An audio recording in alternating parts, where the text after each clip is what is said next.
వాసనాత్ వాసుదేవస్య వాసితం తే జగత్రయం సర్వభూత నివాసోపి వాసుదేవా నమోస్తుతే.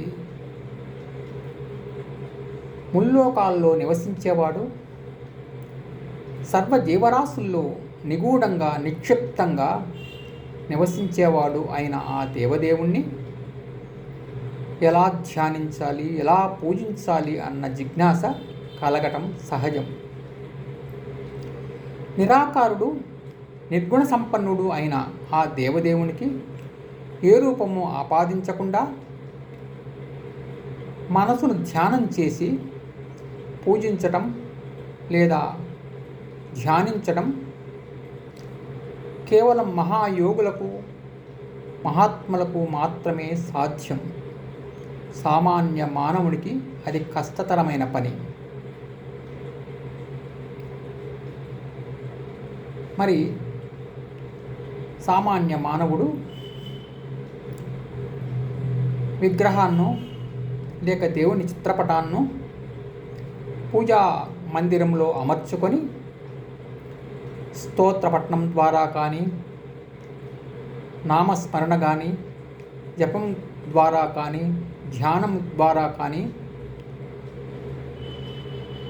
భౌతిక పూజలు కూడా సల్పి ఆరాధించటం, ఆనందాన్ని పొందటం చాలా సహజం.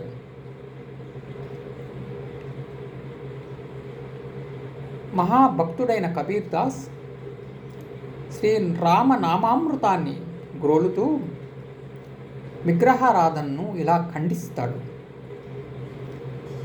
రాతికి మొక్కమని ఎవరైనా నన్ను అడిగితే నేను తిరుగలి రాయికి మొక్కుతాను.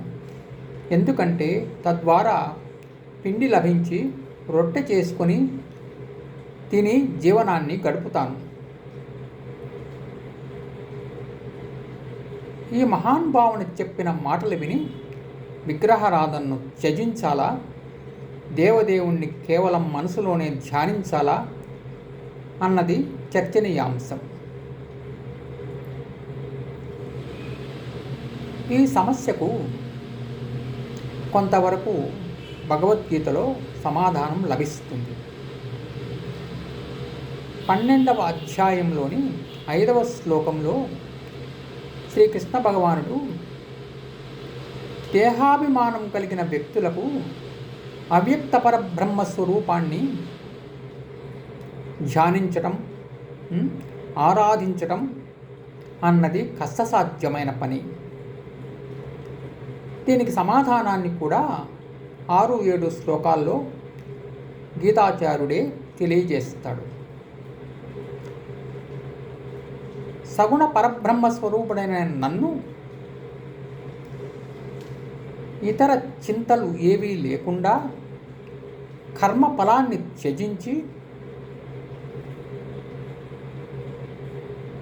ఎవరైతే ధ్యానిస్తారో వారిని సంసార బంధం నుంచి విముక్తులుగా చేస్తాను అని అంటాడు. కాబట్టి సర్వాలంకార భూషితుడైన ఆ శ్రీహరిని రూపాన్ని ఆపాదించి పూజించడం సరైనదే అని తెలుస్తుంది.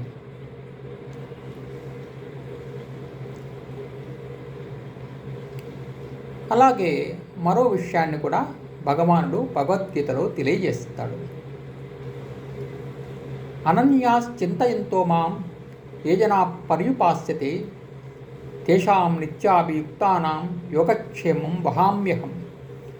ఎవరైతే అన్య చింతన లేకుండా తదేక దృష్టి నిలిపి నన్ను ధ్యానిస్తారో, పూజిస్తారో వారి యోగక్షేమాలను నేనే చూసుకుంటాను అని అభయమిస్తాడు. కాబట్టి భావన, ఏకాగ్రత, సాధన 3 ముఖ్యమని భావించి దేవుణ్ణి నిత్యం ఆరాధించి ఆయన కృపకు పాత్రులు కావలేను. ఓం నమో భగవతే వాసుదేవాయ.